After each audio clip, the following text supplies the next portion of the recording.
Hello and welcome to the Indo GAA podcast. Delighted to be joined by Pat Spillane, who's only fresh back from a big trip stateside, and I believe you saw one of the greatest sportsmen of all time, Pat. Yeah, I'll be the big 7-0 in the 1st of December. So my family decided, as a last hurrah, they left their husband and children. Another one left their fiance, and the other fella left his partner. And the five of us on family went to Nashville. And because I have one of my secret passions in life is country music, I love it. But Nashville, so it was probably the last opportunity. The five of us as a family was going to recreate, the family holidays we had over the years. Nashville is a magic place. It should be on the bucket list for every person because there's a direct flight. Now, I'm not an influencer now, so I didn't get any free flights or free holidays, so I'm not. But there's a direct flight now Dublin to Nashville with Aer Lingus. Nashville is a buzzy city, music all day long. Absolutely fantastic. Then got down to Memphis for a day to see Graceland, a very special place. Went to see his grave. Visited his grave. Very spiritual. Very, very, very, very, very down. Very simple, but very, very, very special. And then, believe it or not, on the Saturday night in Nashville, the last regular game season in the American Soccer League was being played between Inter Miami, Messi's team, and Nashville. And I got to see who I think the greatest player of all time playing, Messi. I regard Messi as the greatest. I would say just ahead of Pele, probably Maradona, Eusebio. Is there somebody else I'm missing?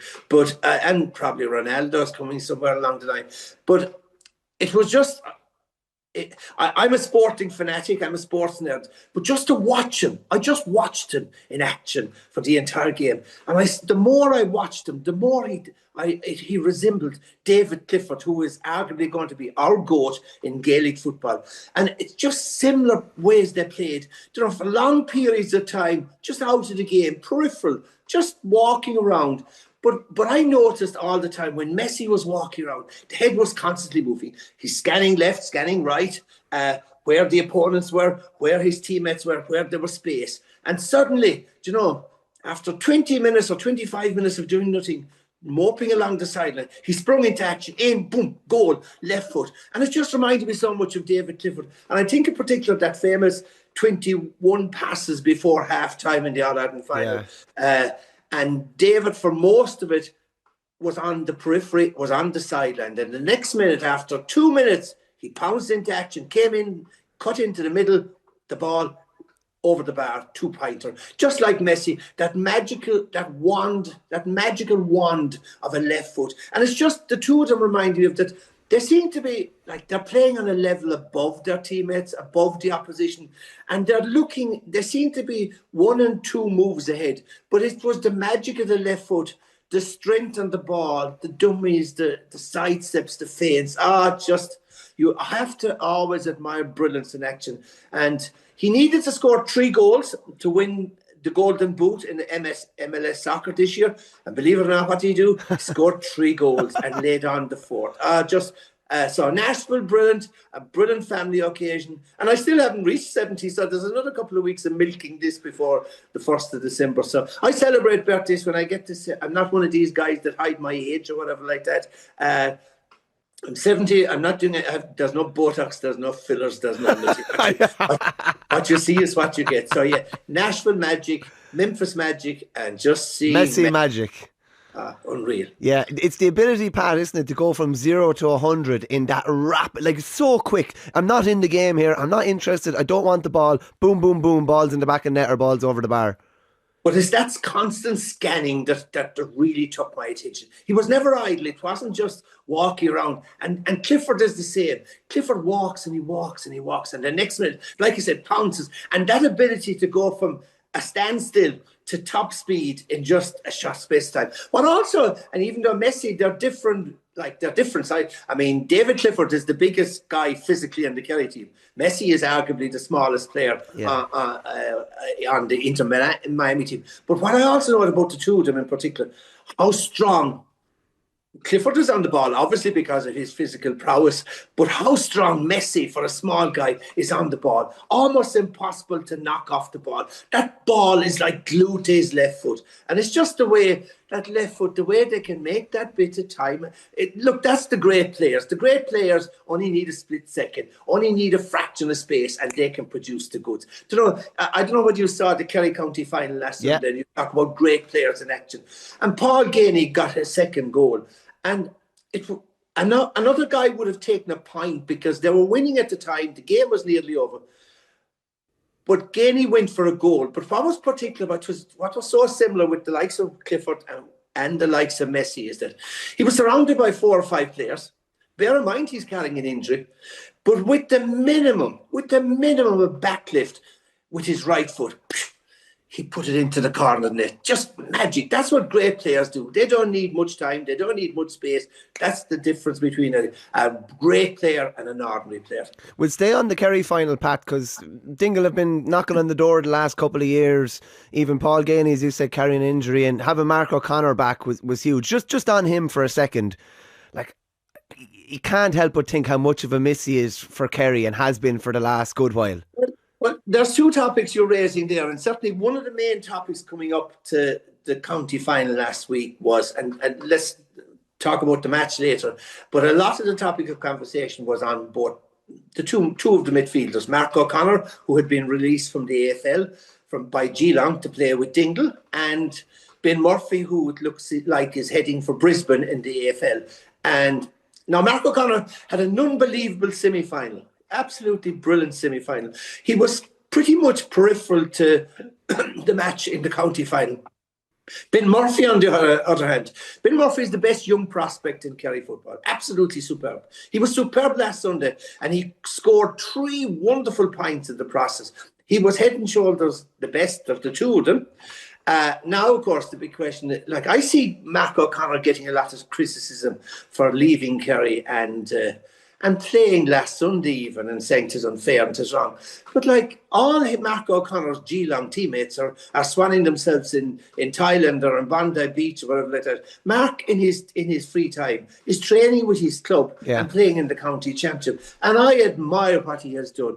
Like, yes, the AFL is a very contentious issue in GAA, and certainly it is in Kerry, because if Ben Murphy is going, he is, and the word is that he's after getting the best contract any young rookie from Ireland has got to join an AFL team. And what do I say? What's my feeling on it? I say, go for it, Ben. The ultimate in life as a sportsman is to get paid to play sport, to get paid to playing in a professional sport.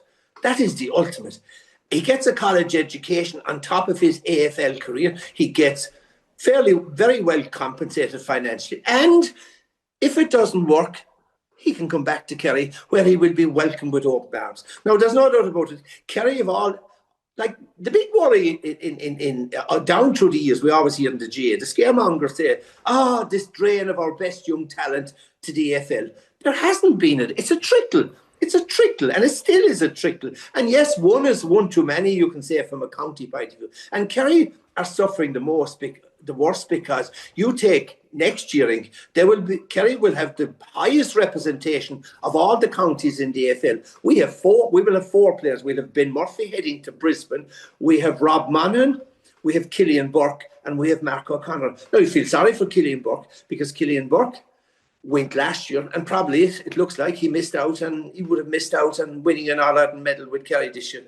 But my take on it is I don't have an issue with it. I think it's the ultimate to follow their dream, to get paid to play sport. Now, I do believe, and this is the issue, I do believe that the clubs, not the county board, I do believe that the clubs of the player being poached by an AFL club or being signed by an AFL club should be compensated. I think we need to take the benchmark from the soccer. So it's like Caoimhín Kelleher in Brentford. Well, Caoimhín Kelleher is the classic. Moving from Liverpool to Brentford, his soccer club, Ringmahon Rangers, gets compensated $3 million. Now, we're not in that ballpark with AFL, but I think if there's a signing on fee of whatever the contract the young lad is on, I think there must be written.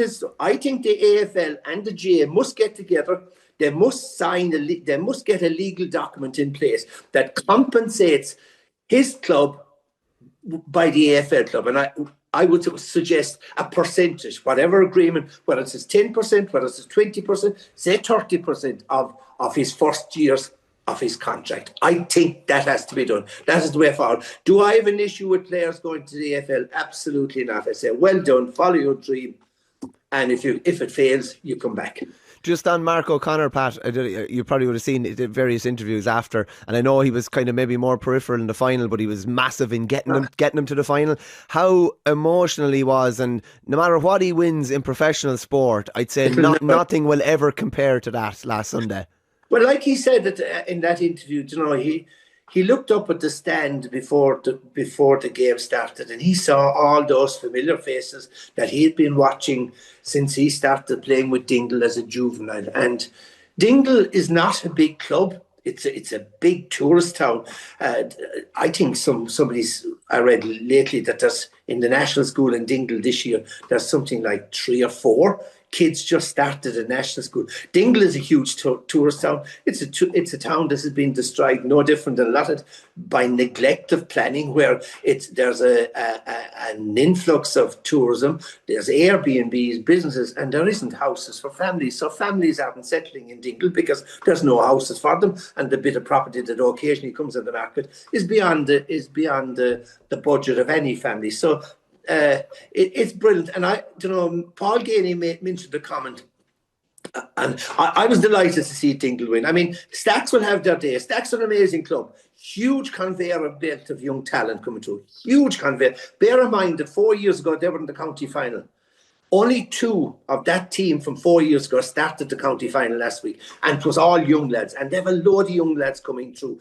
So Dingle have been knocking on the door, hard luck story, have never won a county championship on their own. They sort of won before, going back 70 plus years ago, an amalgamation with sort of Liscall and Lisboard.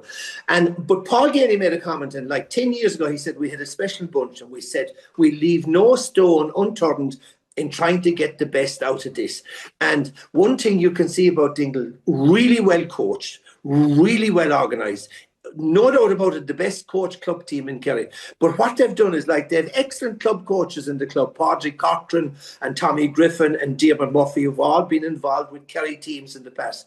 But they needed more. And to win a county or to win an All-Ireland, you need to be constantly raising the bar. You need to be evolving. You need to be gaining that extra edge.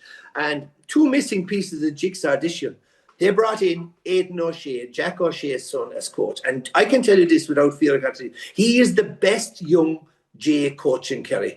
He's gone from the Kerry under-20 management team for next year under Tomás O'Shea. I cannot understand why, because I know from the players who were involved in the under-20s last year or this year, they tell me he did most of the coaching. He was absolutely brilliant. They loved him.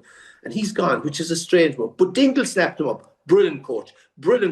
And if he's not snapped up, if he's not being used by Kerry, I can see in the next year or two somebody snap some other county. But that was number 1. But the second big thing, they brought in James Weldon from Fussa. Now, James Weldon was a GAA player, played underage with Kerry. But James Weldon is the manager of the Irish ladies basketball team. He's a brilliant basketball coach. And now, as we know, under the new rules, under the new rules, with the 3-up, basketball coaching is vital, particularly in forward play. And that you're talking about setting up screens, setting up blocks, 1-on-1s, 2-on-2s, 3-point shooting in basketball, 2-point shooting of the backdoor cut. There is so much of basketball tactics now in attacking tactics under the new rules. That's why Dingle are county champions. Besides being good players, left no stone unturned, raising the bar higher, getting that extra edge, bringing in outside coaches. And well deserved. Not a great match. Conditions sort of affected. But when you go back to conditions, and there's no doubt about it, as you know now, under the new rules and the 2-point shooting, conditions play a huge role with the wind. And the Kerry County final was a classic case where one team took probably more advantage of the conditions than the other team. Austin Stacks had the wind in the first half. and only scored 8 points. Admittedly, they had 2 points, but 8 points with a strong wind was poor shooting. They never got the ball into the inside line. Their half-hour line contributed little. So what happened in the second half? Agreed in the second half, for a short while early in the second half, stats were very good against the wind. Their game management was very good. I think there was one particular period just before Jordan Kazan scored a point that they kept possession for 4 minutes. But Dingle are such a well-coached and well-drilled.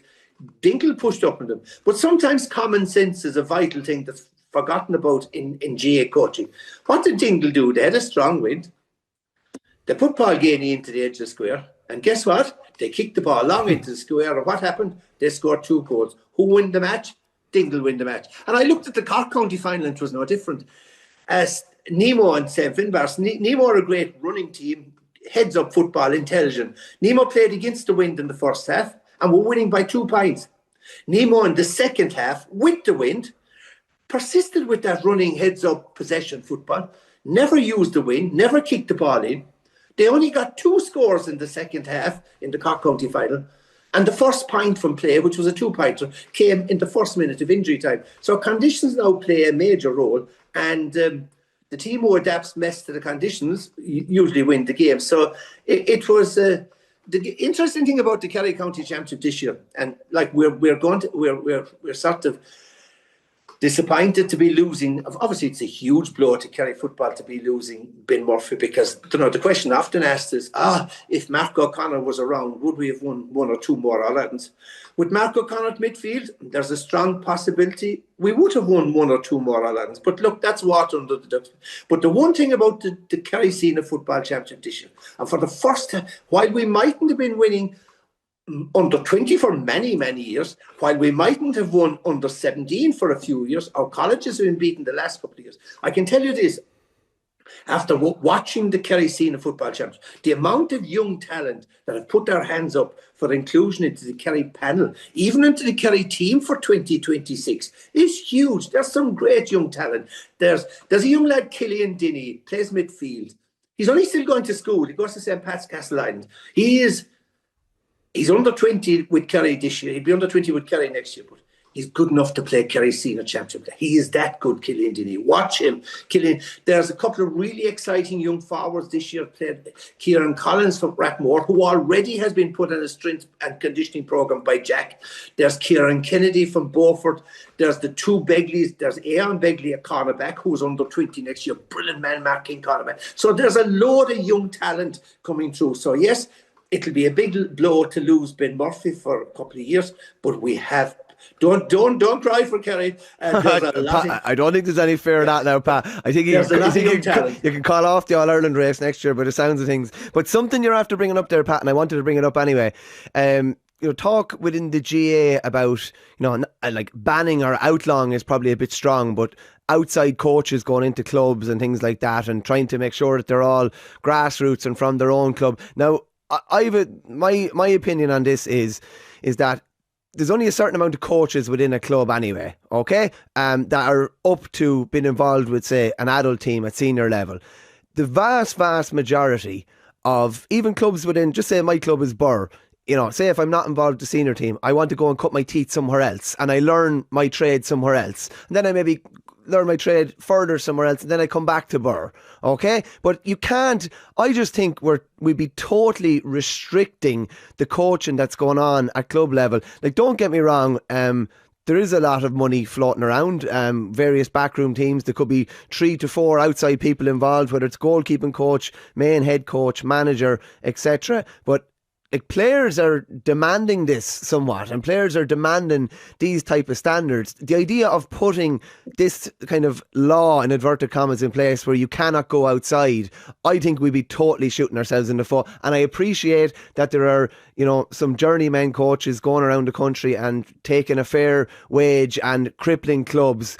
But there's a hell of a lot of good coaches going into outside clubs as well and doing brilliant work and being lauded, like the lads that you mentioned there in Dingle. Yeah, it's my take. I'm against outside coaches. I think clubs are struggling financially, And you mentioned the word journeyman. I call a lot of them bluffers and spoofers. I mean, like I see in Kerry and Cork, there's a guys operating, running, coaching, managing, whatever you want to call it. 2 clubs, one in Kerry and one in Cork at the same time. I mean, that's bonkers. I've heard of lads doing 3 in 1 year, 3 clubs. I wouldn't be surprised. Like I know of a guy now who training a club in Kerry, training a club in Cork, and playing with his own club in Cork. That's 3 clubs. Now, I'm afraid, I think we need to, at both club and inter-county level, I think club coaching, club management should only be restricted to club members or people living within the parish area. I think clubs are struggling. I really do financially. And I think an awful lot of yes, there's some, like the examples I use there in Dingle are savage examples. They're a rare exception. A lot of the fellas that are earning a living in Kerry that I know of, Jesus, they're fairly fucking ordinary guys. If you ask me, is there better fellas in the club than them to coach? Absolutely. But of course, in Ireland, the old faraway fields of green mentality. Yeah, no, the only thing I'll say about that, Pat, is as well, when you're coaching or managing within your own area, usually there's only a certain shelf life with that as well, because you're meeting these lads the whole time. There's potential fallouts or whatever, whereas the outside, you get someone good from the outside, they come in and they don't care, they don't know anybody. Doesn't matter what you did, doesn't matter who your father is, doesn't matter who your mother is, doesn't matter who your brother was or whatever. Like what the idea of completely restricting, like, no outside coaches, like, it's a hard one. It's a hard one because if you look at the inter-county management scene as well, no different. Like the greatest spin on inter-county management now is probably now going on coaches rather than managers. A lot of the high-profile managers are not getting paid, yet they're bringing in 1 and 2, and maybe in some cases 3 high-profile coaches who are being paid, while the manager in certain counties are not being paid. It's a tricky one, but I just think it's a runaway train. It's been a runaway train at inter-county for many years, and we haven't taken it. Like Kerry was one of the last counties to really embrace this coaching and paying managers. But I just think we don't. No, I think we have to implement some rule, and so be it. If it means that it has to restrict the club, well, then get more club members to do coaching courses. To be perfectly honest, in every club. Because Kerry is very well organised. In fairness to Kerry's coaching setup and their coaching course are very, very good. There's 5 and 6 and 7 fellas, well-qualified coaches in almost every club in Kerry that can easily come in. Yeah, we'll agree to differ on that, Michael. I think there's a wider debate on it, because even like I've been involved in my own club executive for years, and you see the pennies that need to be scraped together to pay for whatever, and you see how a lotto is the lifeblood of a GAA, and without that, I know certainly in the last couple of years, I'm not sure of this year, I know of coaches from clubs, coaches from within a club getting paid by their own club. I think that's Jesus. That a fella who was born and reared in the area, that played underage, played senior, and he's now getting paid for coaching his club, to which I know of some instances in the past. That's really wrong. That's scandalous. Absolutely scandalous. But like I said, if the club next door wins the county title and they've brought in an outsider from Roscommon, Jesus, then you know we have imitation is the sincerest form of flattery. Next year we have to have an outside coach, because that's the way it goes. Yeah. But actually, when you're talking about and we are dwelling on outside coaches, while we're on the issue of coaches, the masterstroke of masterstrokes, the win-win situation, was Jack appointing Kieran Donaghy coach with the Kerry team. Hold on now a second, Pat. We've a bit of audio to play. I kind of teed this up maybe 4, 5, 6 weeks ago, and this was Pat's response when I asked whether Kieran Donaghy would be brought into the Kerry backroom team. Just something you mentioned there. Obviously, Kieran Donaghy is gone from Armagh. Jack was the one that, brought Donaghy to the headlines, probably you'd say as well, throwing him in full forward back in the day. Any chance of him coming into the backroom team, or what would you think? No. I'm not going to. We're going to cut. We can cut the clip there. We can cut the clip there. Pat, your response, please. Your right to reply. to deal with the Galway situation. Dively has yet to be replaced in Galway, which is a strange one. And they need an outside coach. Hold on a minute now, you're deflecting. Right, so that's that. That's Galway sorted out. Do you know the old saying about water under a bridge, right? Do you know, water doesn't stop flowing under the bridge. Water constantly keeps going under that bridge, right? And in Kerry, in the waters of Kerry football, that water is constantly flowing. An interesting development took place a couple of weeks ago where we had to reappoint the under-20 and the under-17 management team.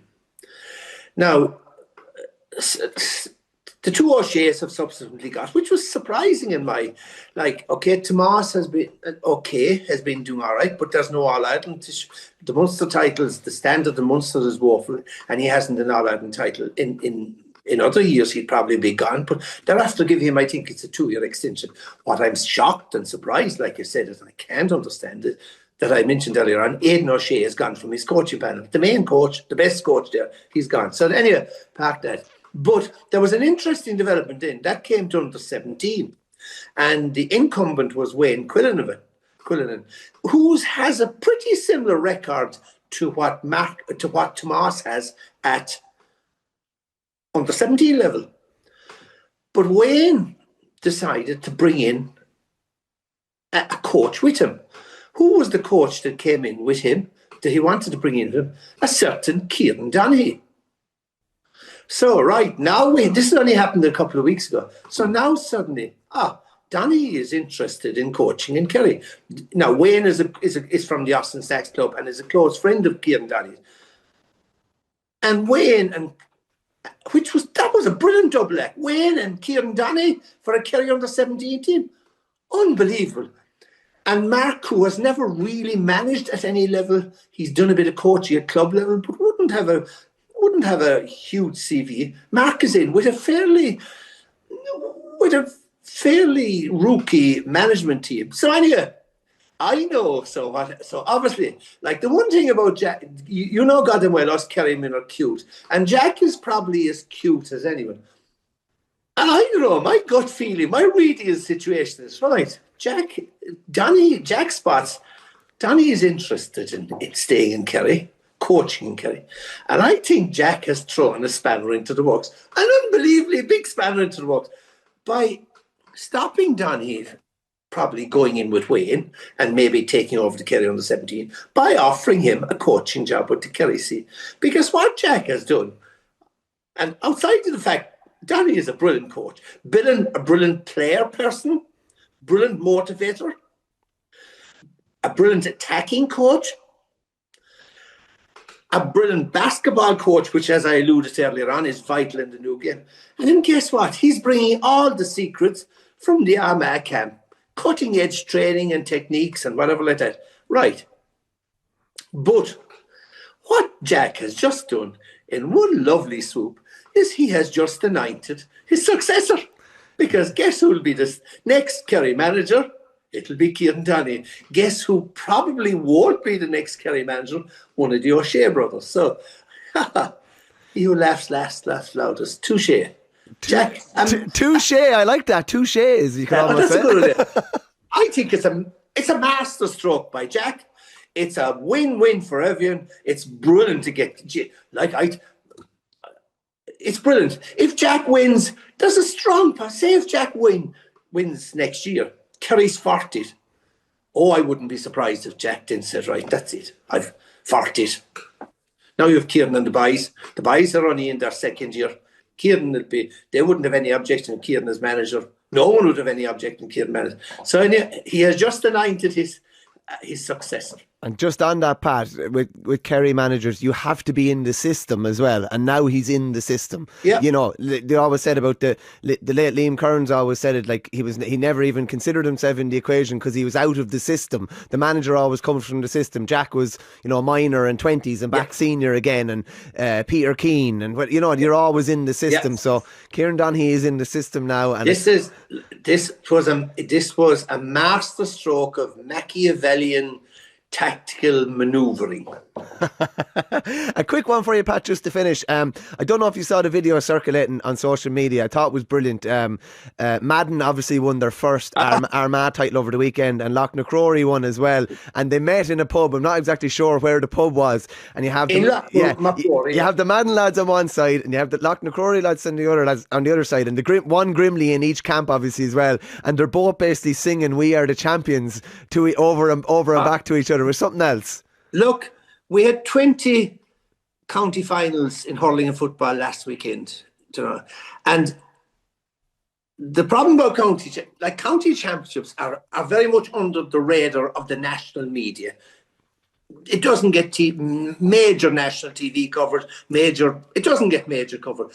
But that doesn't take from the fact that the county championship finals are one of the most amazing, colourful, special occasions in the GAA. And, the club, we always talk about why the GAA championships are so important, because the club is, like I said, the glue that keeps the communities together. The GAA club is the badge of identity. And when a team gets to a county final, I mean, the colour, the atmosphere, the occasion. And I was writing about it for next Sunday, and I can tell you this without fear of contradiction.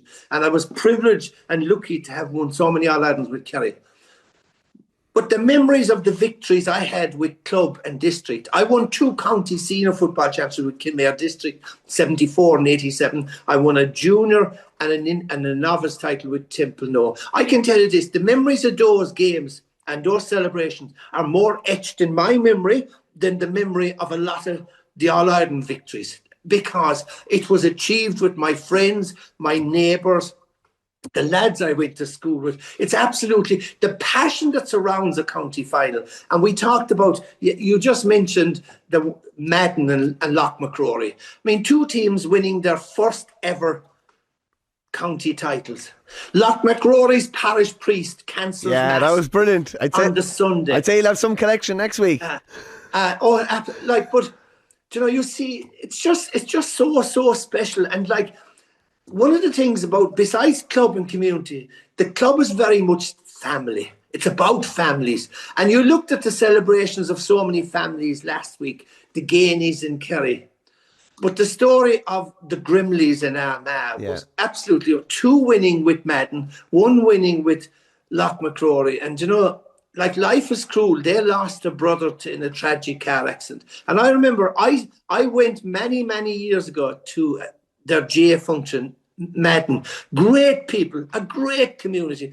And I remember the man that drove me from the train to this function was the Grimley's dad. And I met him this year after the Interprovincials in Croke Park. He was with Niall. And I want to talk about, Armagh's triumph and the sad loss of his son, and all he wanted to talk about was the night he drove me in the car and all the chat we had, and wonderful, wonderful people. But that's what the club championships are all about. That feel good factor. Jesus, if you could bottle that into a bottle, that passion and enthusiasm, or put it into a drug, you'd make gazillions. And there was some wonderful some wonderful matches. There were some bad matches as well. Some wonderful individual displays. I mean, Niall Murphy scored all of Gulera Strandhills in their defeat to Shamrock Gales. You saw Indo GAA scoring 1-8 for Ballina. Would still be good enough for Andy Morton. Sean Kelly scored a goal. Evan Regan, wasn't it? Evan Regan. Evan Regan, my apology. Is he still good enough for the Mayo team under the 3 versus 3 man up? Of course he is, Evan Regan. Sean Kelly scored a brilliant goal. And you see I had a nephew that won a New York, that won a county championship medal 2 weeks ago. Dara won, my brother Mike's son, he won the London county championship with North London Shamrocks. And I see a very good story with a Kerry fella, Pa Warden, from Guinea Willow, who was on the Kerry panel for a couple of years. Pa Warden was centre half back in the Ballyborden team that won the Dublin County Championship 2 weeks ago. He also has 2 medals from East Kerry a couple of years ago. And last year he won the New York Championship with New York. That's some going. 3 county championship medals in 2 different countries. So great games, great matches. It's the colour of the atmosphere. And the bad news now is that, look, and I know I will mention it just briefly before I go, because this split season we're saying, and I know I've been a critic of it, but I get the importance of having to have a split season, and I get the idea of that the club deserves the recognition, but I think the scheduling still needs a lot of tweaking, because what are we doing with the club? Right, so we're giving the club.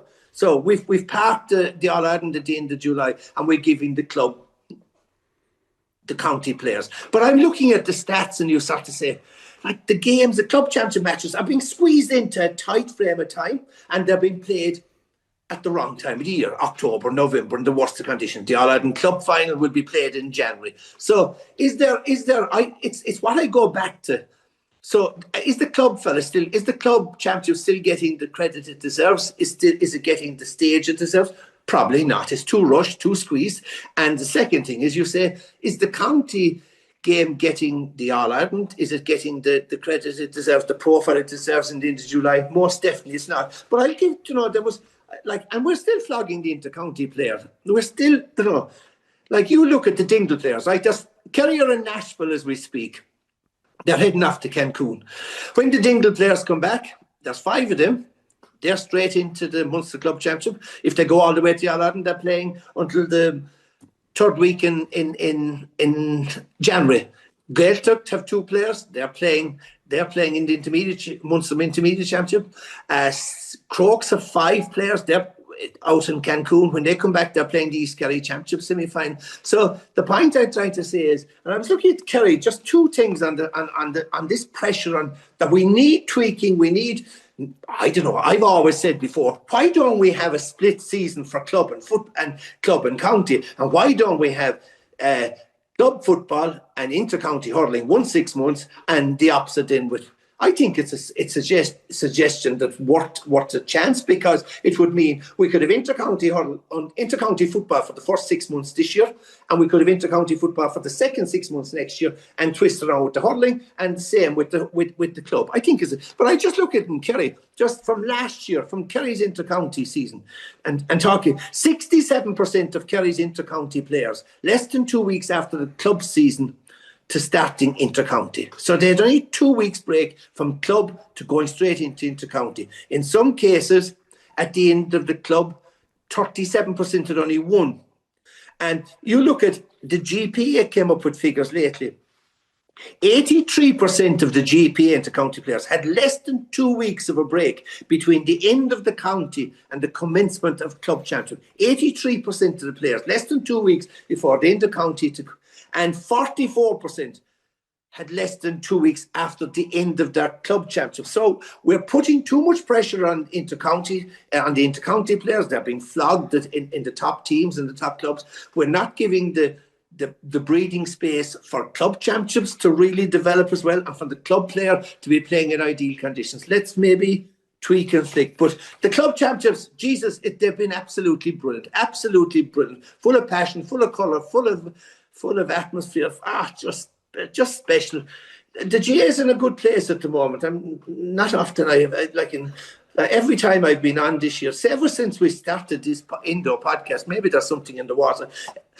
It's been all positivity, because I really enjoyed what I'm seeing in the GAA. I'm really enjoying what I'm seeing in the Gaelic football championship, both at inter-county and club level. Well, you opened Well, you opened a big can of worms on the split season. I think that deserves a podcast in itself at some stage, and we might get a couple more voices in there. We get it. I get it that it was wrong the way it was, and the club players didn't know when they were going to be playing, and doodle-doo. A lot of that was due to the fact that county boards bowed down to dictatorial inter-county managers who dictated when games could be played, when players should be released. There's still a discussion to be had to get the optimum amount of time for club players to be in action, get the optimum time for us to profile our inter-county games, and get a proper rest period for our top inter-county players. Don't mind the discussion now. We'll have a good row in a month or 6 weeks about it all. The GPA recently said that the inter-county season should run for maximum 7 months. Maybe, does that mean it has to run concurrently? Maybe like in soccer. Do we have a window for intercounty? Do we have a window at some stage for club? It's a possibility. I still think there's a little bit of discussion to be had. But look, it's set in stone, but it needs tweaking. Okay. But I'm happy anyway, Michael. Good man. That's all that matters. Pat, great stuff as always. Thanks a million for joining us. Lovely, pleasure. Talk to